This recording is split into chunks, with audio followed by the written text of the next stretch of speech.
Selamat datang di channel saya Serangga Gatal. Jangan lupa di subrek, like and share.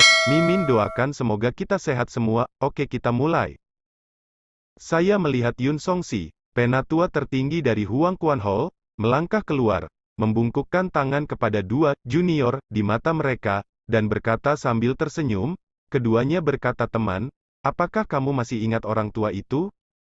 Penonton terdiam. Pria berjubah api dan para kaisar yang hadir semua terkejut dengan adegan Yun Song-si mengambil inisiatif untuk menyambutnya. Lu Changming tidak bisa tidak terkejut. Yun Song-si ini selalu arogan dan sombong, bagaimana dia bisa mengambil inisiatif untuk menyapa Sui saat ini? Mungkinkah lelaki tua ini juga memahami misteri Sui? Ketika saya melihat Sui lagi, Yuan Lining tampak sedikit tidak wajar. Hal semacam ini tidak diragukan lagi terlalu memalukan. "Lining, izinkan saya menyapa dulu." Suara Lu Changming terdengar di telinga Yuan Lining. Mengikuti, dia melihat Lu Changming maju sambil tersenyum, diikuti oleh Yun Song-si, membungkuk kepada Su Yi, "Su Gongxi, mari kita bertemu lagi." Melihat hal ini, para kaisar yang sebelumnya mengecilkan hati Su Yi dan menganggap Su Yi dan Yu Sue sebagai junior, semuanya tercengang, ekspresi mereka sedikit kusam. Apa ini? Mengapa dua orang tua dari Aula Huang Quan dan Aula Meng Po berinisiatif untuk menyambut pemuda alam roda roh? Di mana anak suci ini? Pada saat ini, Feng Yuzi dari kuil Huo Zhao, dan kaisar senior lainnya yang hadir menyadari bahwa ada sesuatu yang salah, dan mereka memandang Su Yi dan Yu Sue lagi. Berbeda. Su Yi mengabaikan tatapan aneh yang ada. Dia mengangkat matanya dan melirik Lu Changming dan Yun Song-si. Perilakunya membuat para kaisar yang hadir semakin tercengang. Di mata para biksu di dunia, jalan yang dalam seperti langit, dan kaisar seperti dewa. Dan di depan Yun Song-si, Lu Changming, dan monster kuno lainnya di alam misterius, sebagian besar kaisar yang hadir harus memberikan 3 poin dengan sopan dan hormat yang disebut senior. Siapa sangka seorang pemuda di alam roda roh akan bereaksi begitu santai dan tenang saat menghadapi inisiatif dua monster tua? Bahkan, gaya itu tidak biasa. Pada saat yang sama, melihat Lu Changming memanggil Su Yi, "Tuan Su", Yun Song-si diam-diam terkejut, dan kemudian dia menyadari bahwa Lu Changming, lelaki tua itu, awalnya kenali bocah lelaki berjubah ini. Untuk sementara waktu, semua kaisar yang hadir memiliki pemikiran mereka sendiri. Namun, tidak peduli apa yang saya pikirkan, saya tidak berani memperlakukan Su Yi sebagai karakter kecil biasa. Su Yi dan Yu Sue berjalan lurus ke gerbang ilusi yang tingginya ratusan kaki. "Rekan Taois, tadi malam, Anda mengingatkan orang itu untuk tidak menceburkan diri ke dalam perangkap, tetapi tampaknya mereka tidak percaya." Transmisi suara Nether Snow. Su Yi berkata dengan acuh tak acuh, "Ini sifat manusia.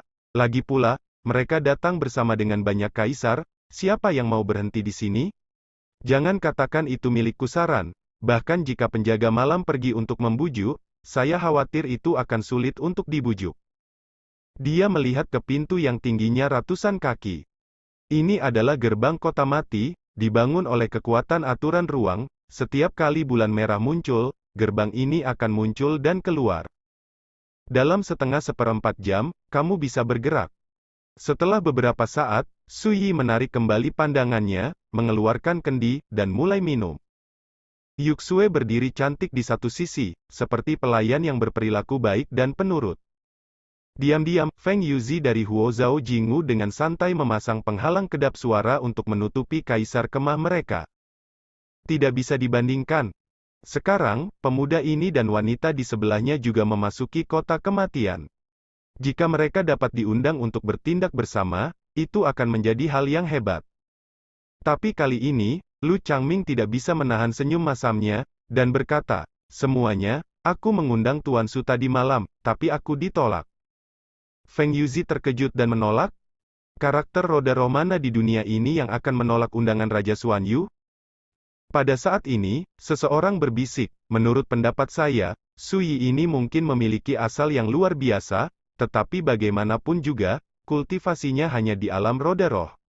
Dan dia memasuki kota kematian. Dengan kekuatannya, aku khawatir dia tidak akan bisa membantu sama sekali." Begitu kata-kata ini keluar, itu menarik banyak gaung.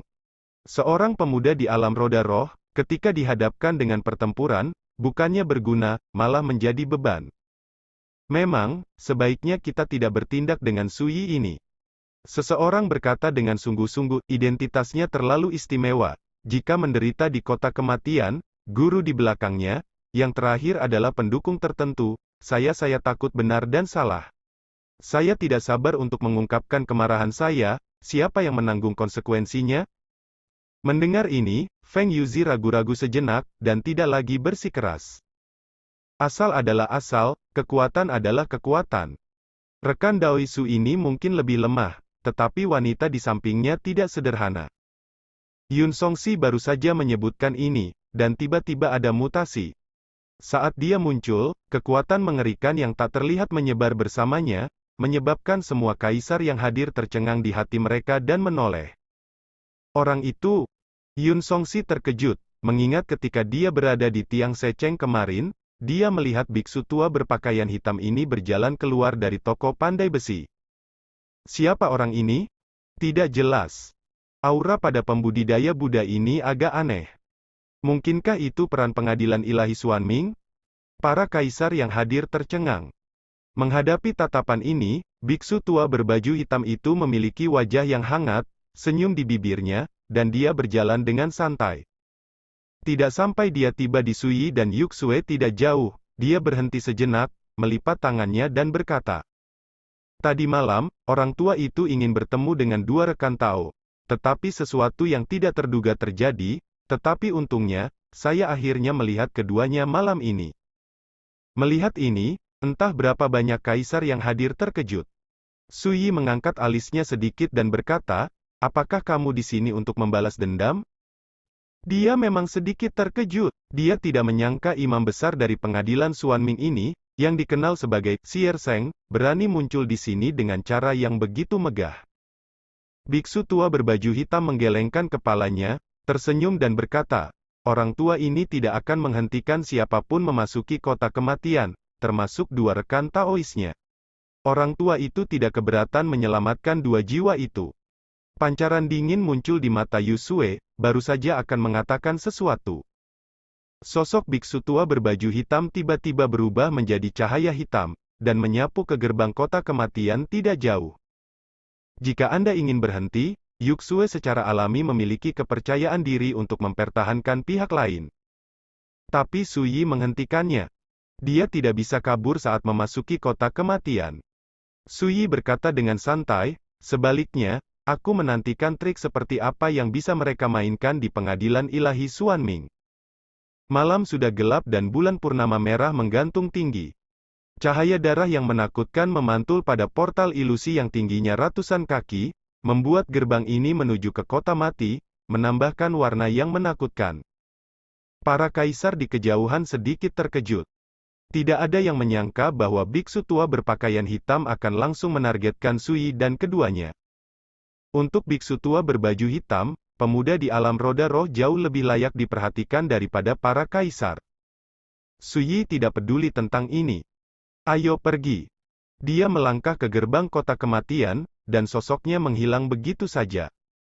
Yuxue mengikuti. Melihat sosok keduanya menghilang, kaisar lain yang hadir melihat ini, dan mereka semua mulai mengambil tindakan satu demi satu tanpa berpikir lagi. Setelah semua kaisar memasuki kota kematian, seiring berjalannya waktu, bulan purnama merah di langit tiba-tiba diselimuti awan hitam, seperti bayangan, membuat bulan darah yang semula bulat kabur. Di kedalaman Hanging Ridge, portal ruang angkasa yang terbuat dari kabut hitam ini menjadi kacau dan bergejolak. Lain kali, siapapun yang lolos darinya akan dibunuh tanpa ampun. Suara serak dan dingin tiba-tiba terdengar. Ya! Dalam kegelapan yang diselimuti malam, satu demi satu terdengar. Setelah itu, seluruh bukit yang terbalik itu menjadi sunyi senyap, dan tidak ada suara. Kota salju. Di luar bengkel. Pria parubaya berjubah kain mengangkat matanya dan melihat bulan purnama merah di langit yang akan disembunyikan oleh kabut hitam, dan tidak bisa menahan kerutan. "Tuan, apakah Anda mengkhawatirkan pembudidaya pedang itu?" Selain itu, pemuda kekar Aceng mau tidak mau bertanya. Jubah kain setengah baya menggelengkan kepalanya dan berkata, dia tidak perlu khawatir. Mengapa guru mengerutkan kening? Suara muda itu berkata dalam jubah kain, bulan merah adalah bagian dari kekuatan sumber dunia bawah. Tetapi sekarang, kekuatan bulan merah jelas tidak sebagus sebelumnya. Tidak mengherankan bahwa tahun-tahun terakhir ini, apakah itu kota kematian, atau kedalaman lautan kepahitan, akan ada begitu banyak perubahan. Suara yang tenang memiliki rasa yang bermartabat di malam ini. Aceng berkata dengan tercengang, Tuan berarti bahwa kemunculan Hades dan Xuanming Divine Court, serta perubahan drastis di kedalaman lautan penderitaan, semuanya terkait dengan melemahnya sumber kekuatan Netherworld? Jubah kain setengah baya itu mengangguk. Dalam beberapa tahun terakhir, kekuatan sumber Netherworld memang melemah. Itu hanya penyebab kelemahan, tapi tidak ada yang tahu. Dunia bawah terlalu besar. Sejak zaman kuno, dunia bawah dan raksasa lain yang menguasai dunia tidak dapat mengukur ukuran dunia bawah. Untungnya, pria itu kembali kali ini. Jika tidak hanya Feng Du di bawah kaki kita, tetapi dengan kelahiran Pluto, saya tidak tahu badai macam apa yang akan ditimbulkannya. Pria paruh baya berjubah kain bergumam pada dirinya sendiri. Mendengar kata-kata ini, Aceng gemetar tak dapat dijelaskan, dan rasa dingin naik ke punggungnya, berkata, Tuan, apakah bencana ini benar-benar mengerikan? Jubah kain setengah baya bersenandung dan berkata, jangan khawatir, dengan pria itu di sini, semua bencana ini tidak akan terjadi lagi. Ini memang bencana besar, yang sudah direncanakan sejak lama. Cukup besar untuk mempengaruhi dan mengubah pola bawaan dunia bawah. Kota mati. Di gurun, kabut perak samar menyelimuti kehampaan. Langit gelap dan suram, dan bintang-bintang berwarna merah darah menghiasi langit malam, seperti mata berdarah yang dibuka oleh iblis. Tidak ada rumput di tanah, dan mayat busuk yang ditinggalkan dapat terlihat di mana-mana. Suyi berjalan sendirian dengan tangan di belakang. Kelihatannya seperti jalan santai, tapi sebenarnya, mengambil satu langkah adalah tanah ratusan kaki, dan kecepatannya sangat cepat. Kadang-kadang, dia akan melihat bintang-bintang berwarna merah darah di langit. Tapi lebih sering, itu di jalan. Namun, jika Anda tinggal di sini untuk waktu yang lama, Anda akan menghadapi beberapa masalah yang cukup membuat kaisar cemburu. Suyi berencana untuk pergi ke Mingdu kecil, terlebih dahulu, untuk melihat pohon anggur iblis yang mencapai langit, untuk memahami situasi kota mati, dan kemudian ke Youdu untuk menyelamatkan Yeyu. Melintasi Bloodstar Wasteland, mengambil jalan memutar melalui Broken Soul Cliff, dan kemudian menyeberangi sungai besar tulang, Anda dapat mencapai Little Underworld. Suyi berpikir dalam hati. Xiaoming adalah salah satu tempat terlarang paling berbahaya di kota kematian. Di kehidupan sebelumnya, Suyi membantu monster anggur sampai ke Xiaomingdu, bahkan membunuh 33 roh jahat tingkat kaisar, dan menduduki inti Wang Tianlo, Xiaomingdu dalam satu gerakan. Pohon anggur itu adalah anggur iblis surgawi. Hah? Saat dia dalam perjalanan, Suyi tiba-tiba melihat gelombang pertempuran, dan kadang-kadang raungan dan nyanyian pedang datang dari jauh. Tampaknya seseorang terjebak oleh mayat mati. Suyi diam-diam berkata, di gurun bintang darah, hal yang paling berbahaya adalah 9 bintang iblis yang tergantung di langit. Selain 9 bintang iblis, ada banyak cacing mayat yang tersebar di gurun ini. Bangkai jahat Yin di dalam mayat bertahan. Mati. Mayat yang tak terhitung jumlahnya terkubur di bawah gurun bintang darah, semuanya adalah biksu yang mati di mulut cacing mayat dalam beberapa tahun terakhir. Ada beberapa di antaranya.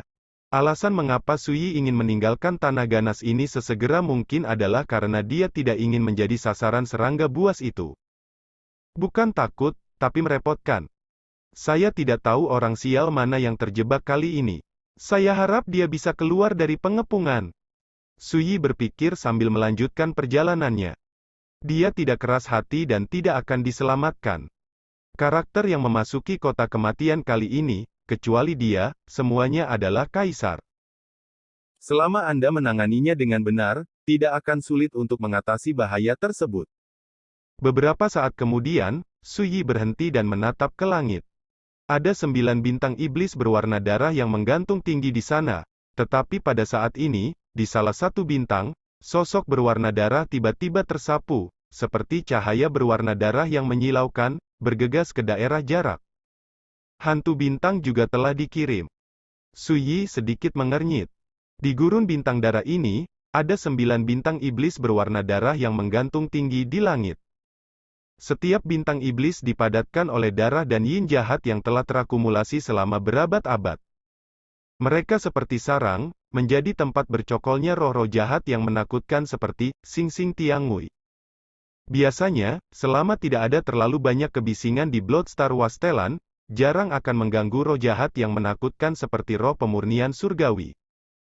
Saya tidak tahu apakah hantu pemurni bintang ini telah memadatkan Blood Spirit Orb.